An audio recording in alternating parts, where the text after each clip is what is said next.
have your Bibles, open them with me to the book of Daniel, chapter number 2.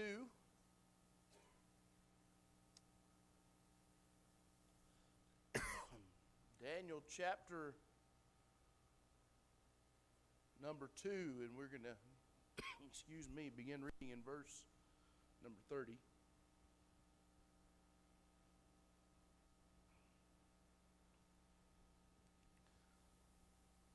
Daniel chapter 2, verse number 30, and I'm sure that all of you have gone all week in anticipation and probably went ahead and read ahead to find out what King Nebuchadnezzar's dream was, and you probably studied it and know more about it than I do. But tonight we actually will look at what King Nebuchadnezzar's dream was, as well as how it was interpreted. And we'll see in this passage that Nebuchadnezzar's dream concerned four significant empires that would rule the earth or rule upon the earth. But towards the end of the interpretation, we'll see that the fourth kingdom will be restored and led by the Antichrist himself. But then make a note that Daniel mentions that he was shown a fifth kingdom in this dream, and God's kingdom is the fifth kingdom. And the scripture paints a suspenseful scene of Daniel standing here before the king as he reveals one of the most amazing prophecies in all of Scripture. And so let's go ahead and begin in verse number 30. And we're going to read down through verse 35 to begin with. Daniel chapter 2, verse number 30, which is left off at or up at last week. He says, "The secret is not revealed, but I have more in living. But for their sakes, thou shalt make known the interpretation to the king, that thou mightest know the thought of thy heart. Thou, O king, sawest, and behold, a great image. This great image, whose form thereof was terrible. This image's head was of fine gold, his breast and his arms of silver, his belly and his thighs of brass, his legs of iron, his feet part of iron and part of clay. Thou sawest that a stone was cut out without hands, which smote the image upon his feet that were of iron and clay, and brake them to pieces. Then was the iron, the clay, the brass, the silver, and the gold broken to pieces together, became like the chaff of the summer threshing floors. And the wind carried them away, that no place was found for them. And the stone that smote the image became a great mountain and filled the whole earth." So Daniel reveals this dream and what the dream was. And in his dream, Nebuchadnezzar had seen a statue or a man, and this statue was enormous and awesome, but it was also a frightening image, as Daniel describes it. And five features that are noticed about this image, this statue that the king saw in his dream. His head was, his chest and his arms were silver. Its belly and thighs were bronze, its legs were iron, and its feet were part iron and part clay. And so while the king sees this image in the statue in his dream, the king watched as a rock is supernaturally cut out of a mountain. Nobody's there cutting it out, but it is cut out, and it starts rolling down the hill or rolling down the side of the mountain, and it struck the statue's feet of iron and clay. And happened to it? It smashed them. Well, then the statue collapsed with no foundation under it. Its pieces were shattered into dust so fine that it tells us that the wind blew them away like the chaff from the threshing floor. And then suddenly, where the statue had stood, the huge stone actually begins to grow into a mountain until it's finally filled the whole earth with its presence. Daniel lets the king know that this dream, this was a dream that God had given him. This was a dream from the Lord, and so now he will interpret and explain the meaning of the dream. And the statue again represented 4 kingdoms, and the stone symbolized the very kingdom of God itself. And so then Daniel begins to interpret here, and let's look at verse 36 and verse 37. It says, "This is the dream, and we will tell the interpretation thereof before the king. Thou, O king, art a king of kings. For the God of heaven hath given thee a kingdom, power, and strength, and glory." And so here, Daniel said, "Look, this is what you dreamed. Now I'm going to tell you what it means. What is the interpretation of the dream?" And so Daniel informs Nebuchadnezzar that at that particular time he was the most powerful king in all the earth. He was the most powerful king at that time, a king who ruled over many kings. But he had to keep one thing in mind, that how was he able to be that king? How was he able to be the most powerful king on the earth who ruled over many kings? And listen, it was the God of heaven who had given him the right to rule on earth. He wouldn't have had that position if God did not desire for him to have it. His kingdom, in fact, his very life, all of his power, all of his honor, all of his strength, every one of those things were a gift from God. And Daniel wants him to know that, and he wants him to understand that. And so, therefore, his rule was a responsibility that was placed in his hands. And so Daniel says, "Listen, he says you are a king of kings." Notice he didn't say you are the king of kings. Okay? Don't get it confused. He says you are a king of kings. That means you're up here and they're down here. There are kings that are underneath you. He said, "For the God of heaven hath given thee a kingdom, power, and strength, and glory." He says, all this is... Well, when God gives you something, what is that? What comes with that? Great responsibility. And so he wants Nebuchadnezzar to know that, he would be held accountable for the way that he ruled over the people. So in this dream, the statue's head, made of pure gold, is represented by Nebuchadnezzar, and he being the head over the entire nation. Biblical history. Here's what I want you to understand. It's like this, and you look at it, and again, here's a dream that was interpreted by Daniel and told before any of these other things would happen. That God had already talked about how these things would happen. It's just amazing to me how people completely miss that. And so, again, the head made of pure gold represented Nebuchadnezzar. And so then you move down to verse number 38. It says, "And wheresoever the children of men dwell, the beasts of the field and the fowls of the heaven hath he given into thine hand, and hath made thee ruler over them all. Thou art his head of gold. After thee shall arise another kingdom, inferior to thee, and another third kingdom of brass, which shall bear rule over the earth.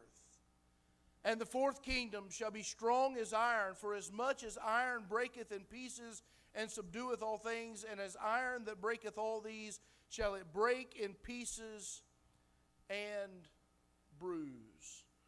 So the chest and the arms of silver. Anybody know what kingdom that might represent, or kingdoms?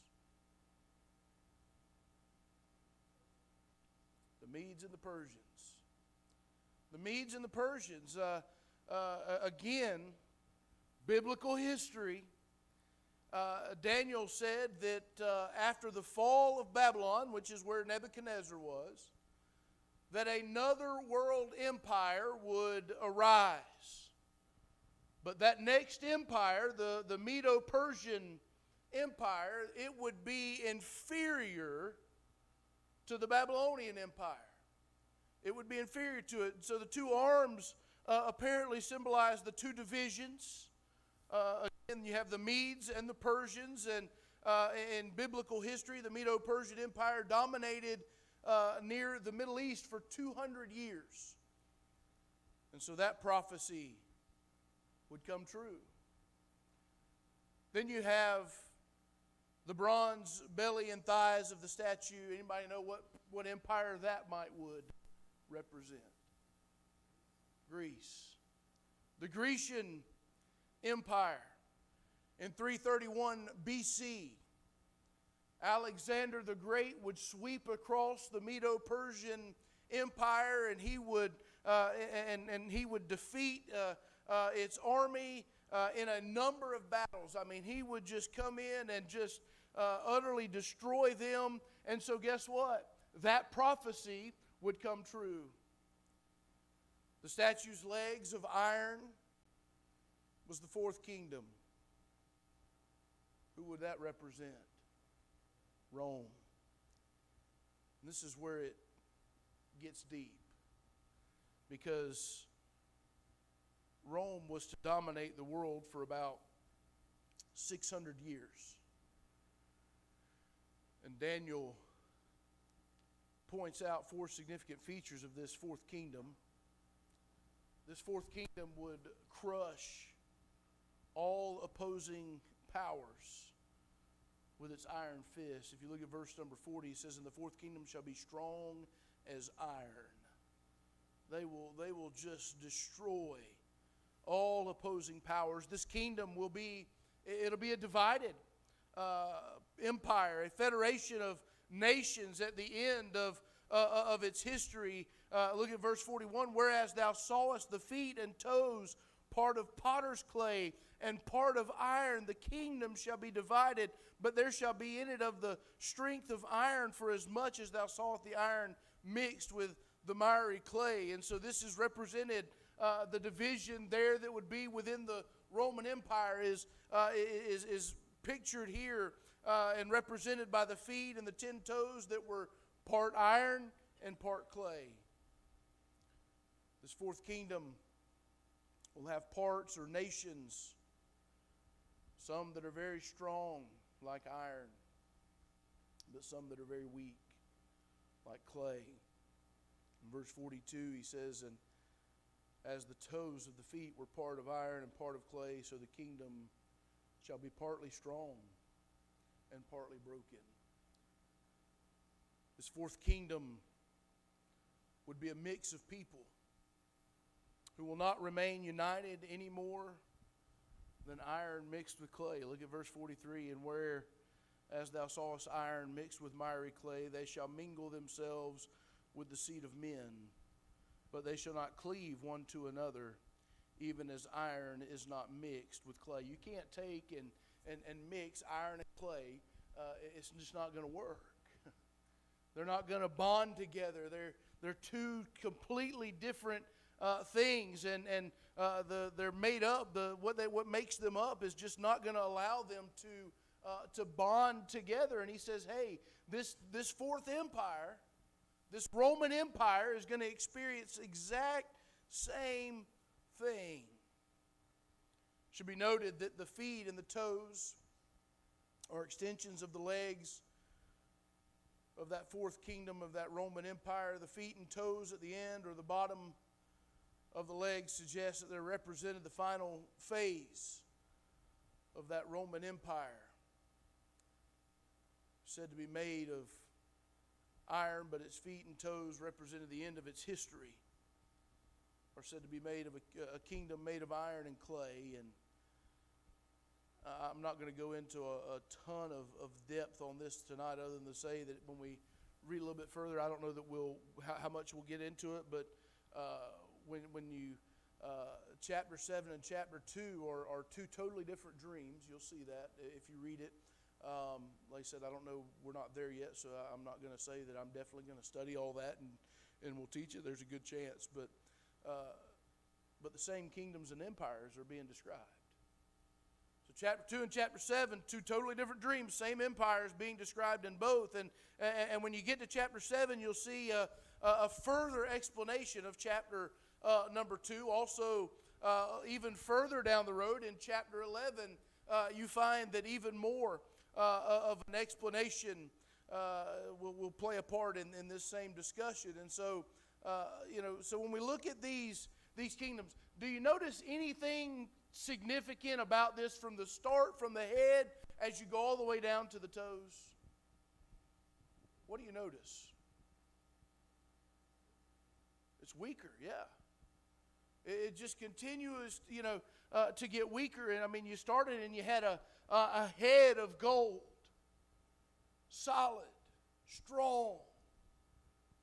But as it went down, it just continued to get weaker and weaker, and really it declined in power from its former empire. Now, I wouldn't say that it was a decline of the value. I mean, when you do see a decline in the value of the metals from head to toe, again, gold representing Babylon, far more valuable than silver representing the Medo-Persians, silver representing Greece, and was more valuable than the iron and clay that represented Rome. But the declining power that's seen here, understand, it does not necessarily represent that they would decline militarily. It does not mean that they would decline economically, because really, I think the opposite would be true if you go and study the history of these different empires. That really they became stronger military from a military standpoint. They became stronger from an economic standpoint, and so they increased in those areas enormously. So if that's not the decline and they become weaker, so what is the decline? Spiritual, morally, ethically. They would, they would deteriorate down through the centuries. And Daniel predicts that in the last days of this fourth kingdom, during the days of the Antichrist, that there'll be an increase of evil on earth. And so I personally believe he's talking about the Great Tribulation. And so then you read verse number 44. It says, "In the days of these kings shall the God of heaven set up a kingdom, which shall never be destroyed. And the kingdom shall not be left to other people, but it shall break in pieces and consume all these kingdoms, and it shall stand forever. For as much as thou sawest that the stone was cut out of the mountain without hands, and that it brake in pieces, the iron, the brass, the clay, the silver, and the gold, the great God hath made known to the king what shall come to pass hereafter, and the dream is certain, and in the interpretation thereof sure." And so the stone that the king saw that was miraculously cut out of this mountain, and it would be the fifth kingdom. It would represent the fifth kingdom. Whose kingdom is that? That's God's eternal kingdom. This is the final scene. This is the climax of human history. The final kingdom and empire to rule the world will be established by Christ, the God of heaven himself. And it can get a little bit confusing. I think I'm going to try to highlight it, hit the highlights of it in the time frame that we have for tonight. But first of all, God's kingdom will be set up during the days of the kings mentioned above. When you look at verse 44 again, and in the days of these kings shall the God of heaven set up a kingdom which shall never be destroyed. So he says it's going to be set up in the days of these kings. And this is a reference to the kings represented by the feet and the 10 toes of the fourth kingdom mentioned in verse 41 through 43. The four kings of the four kingdoms just mentioned, by the way, none of them are in existence at the same time. You have to understand that none of those kings, from Nebuchadnezzar all the way down through, from the Nebuchadnezzar to the Medo-Persian Empire, to the Grecian Empire, to the Roman Empire, none of those kings existed during the same time. And so they weren't there. So the kings mentioned in verse 44 are represented by those 10 toes that will be ruling when Christ returns to set up his kingdom on earth. Second, God's kingdom will triumph over all kingdoms. It will crush them, shatter them. Again, we find that in the latter part of verse number 44. Third thing is God's kingdom is going to endure how long? Forever. Man, you think about a kingdom reigning, you go back and you look at some of these others, 200 years, 600 years, that's a long time for a kingdom, and yet the Lord's is going to endure forever. There'll be no earthly power that will ever be able to conquer or remove his kingdom. It's going to last forever. Fourth, God's kingdom will be that rock that miraculously cut out of the mountain and crushes the nations. This is, to me, a clear picture of Christ, the cornerstone of God's work on earth. And you see that there in verse number 45, for as much as thou sawest the stone was cut out of the mountain without hands, and that it brake in pieces the iron, the brass, the clay, the silver, and the gold. The great God hath made known to the king what shall come to pass hereafter, and the dream is certain, and the interpretation true. God's kingdom is going to come. Daniel ends that part of verse number 45 there. His thought there, he makes it very clear. He says, hey, God's let the king know what's coming. He's let the king know what's going to come hereafter. He says, and the interpretation thereof is sure. That's a check that you can take to the bank and cash, and you ain't got to worry about it bouncing. It's a surety that's been guaranteed by God himself. And so the Lord shows Nebuchadnezzar events that would take place in the future. And Daniel proclaimed that this dream is from God. The dream is true. The interpretation is trustworthy. And then verse 46 says, then the king Nebuchadnezzar fell upon his face and worshipped Daniel and commanded that they should offer an oblation and sweet odors to him. The king answered unto Daniel and said, of a truth it is that your God is a God of gods and a Lord of kings and a revealer of secrets, seeing thou couldst reveal this secret. Nebuchadnezzar, you got to think about this for just a minute. Don't forget, this is a dream that Nebuchadnezzar had. Okay? Anybody here have a dream last night? Nobody in here. Brother Jerry had a dream last night. Brother Jerry, I don't know what you dreamed last night. You was cooking chicken? Is that what you was doing? You was flipping chicken on the grill?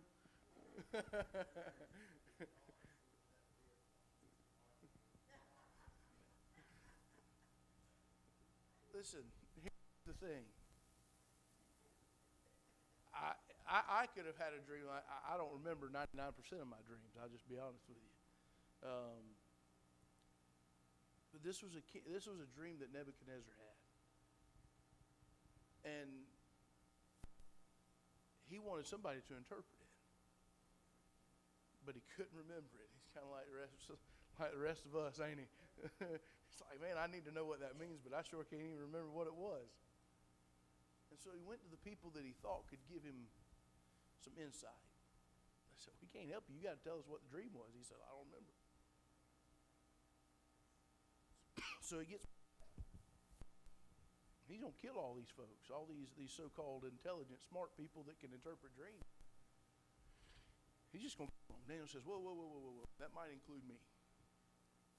And so he gets permission, and we talked about it last week that him and Shadrach, Meshach, and Abednego, they go and they pray, and I believe they asked God specifically, God, give us what we need to be able to go and fix this. And God did.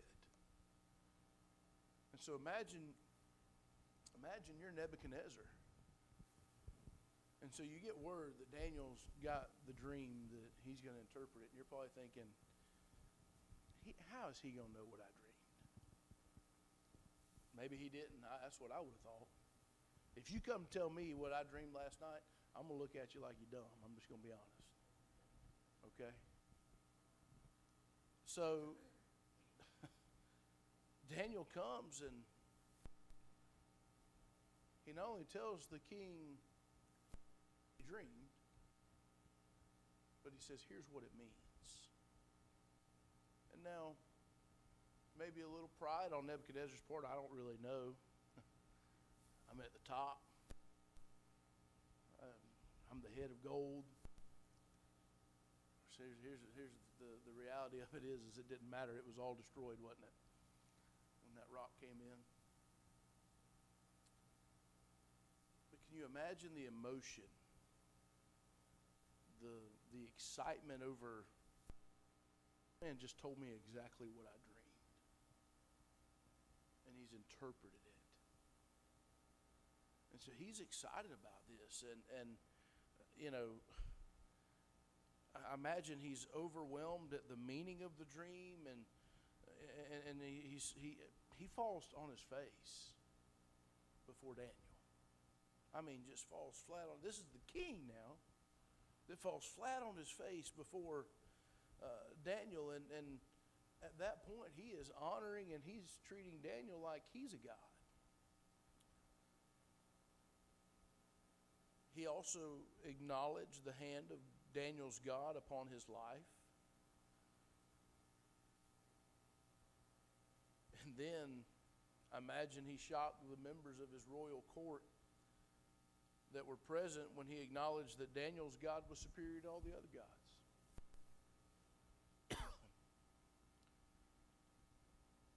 He declared in verse 47, if you look at it, he says, your God is a God of gods, the Lord of lords, the revealer of secrets. Let me just tell you, don't get it twisted that Nebuchadnezzar was not acknowledging Daniel's God as the one true and living God. So why you say that? Well, how do you know that? Well, because he said he is a God of gods. He may be more powerful. He may be acknowledging that he's greater than all the others, but he's not acknowledging him as the others aren't even gods. They're not even real. And so again, he is simply acknowledging them. He still believed in many gods, and he's just going to include Daniel's God in that mix now. Daniel's God is surely this is amazing, and so he's just going to include him in the mix with that, and have him be a God of gods. And so then verse 48 says, and the king made Daniel a great man, and gave him many great gifts, and made him ruler over the whole province of Babylon, and chief of governors over all the wise men of Babylon. And so Nebuchadnezzar immediately promotes Daniel. Immediately moves Daniel into that position. He made him ruler over the province of Babylon, also over the chief council of the king's advisors, which included the occult advisors. And Daniel,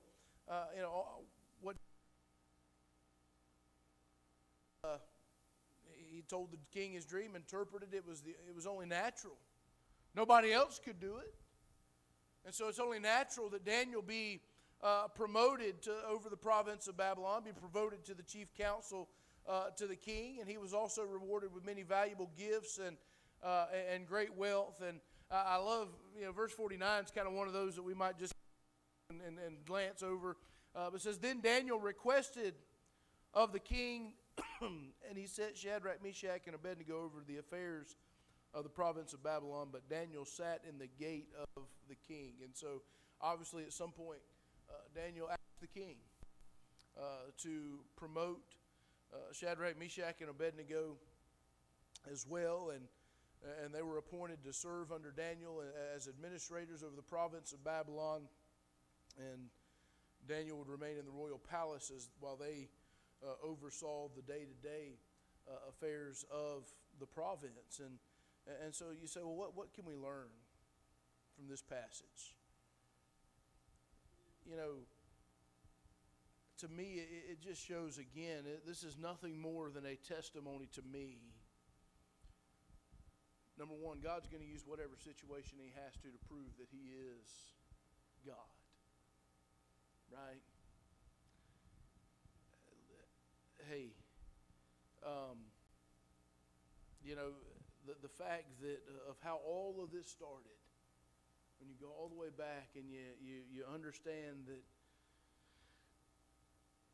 the children of Israel being taken into bondage, into slavery, they were captured by Babylon, and Daniel and Shadrach, Meshach, and Abednego were part of those that were taken, and they were going to be groomed and set up and placed in positions of leadership. Daniel's already had to kind of take a stand and say, I'm not going to eat the king's meat. I appreciate that. But it's just not something I'm going to do. I'm not going to give in. I'm not going to compromise for a position, for good standing of anybody. I'm going to do what I feel like is right, and that's it. And so, Daniel had already done that, and now, here you go. You have these folks. It kind of reminds me, when you go and go back to the book of Exodus, whenever the plagues come and Pharaoh's trying to get his magicians and all them, they couldn't redo any of the things that God had done through those plagues. They couldn't produce them. They couldn't reproduce them. And so, what did that do? What does that validate? It validates that God is God and nobody else is. And so here Daniel is able to come in and God's able to use him in a way that, hey, Nebuchadnezzar has not acknowledged that he is the one true and living God, but he says, hey, I know one thing. He's got something that all the others don't have. And you know what? That's what we need the world to see in us. And I'm not going to try to over-spiritualize and make it, but I'm telling you, that's what the world needs to see, is that our God is greater than all the other things in this world. He's greater than the devil. He's greater than our problems. He's greater in all things. And so, but I think also we can look at this and know and have even though this was a prophecy of things to come, and it still is, we're in good hands, y'all. We might sit back and look at our individual nation and say, I don't know that we're in good hands. We may not be as a nation, but I'm telling you, one day all the other kingdoms on this world, on this earth, are going to be destroyed, and there'll be one, and it'll be God's kingdom, and it'll rule and reign forever. Amen. Anybody have any thoughts, comments, questions?